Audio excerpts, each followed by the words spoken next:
আসসালামু আলাইকুম রহমতুল্লাহি ওয়া বারাকাতুহু। সম্মানিত ভিউয়ার্স,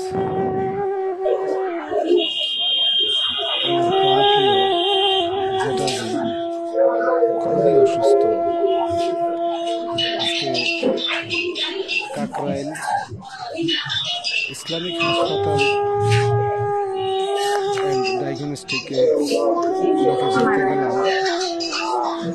ওনার অবস্থা খুবই খারাপ। সকলের কাছে আমি বিনীতভাবে অনুরোধ করছি, দয়া করে আল্লাহ সুবহানাহু ওয়া তাআলার কাছে দোয়া করবেন যেন ওনাকে আল্লাহ তাআলা সুস্থতা দান করেন এবং নেক হায়াত দান করেন। বর্তমানে ওনার যেই কিডনিতে পাথর হয়েছে, এই কারণে পেটের মধ্যে যে সমস্যায় আজকে দেখলাম পেটটা পুরো ফুল ফাঁপা দিয়া দিছে। তো পেটটাও ফুলে গেছে। দোয়া করবেন আল্লাহ তাআলা যেন ওনাকে সুস্থতা দান করেন এবং আমাদের মাঝে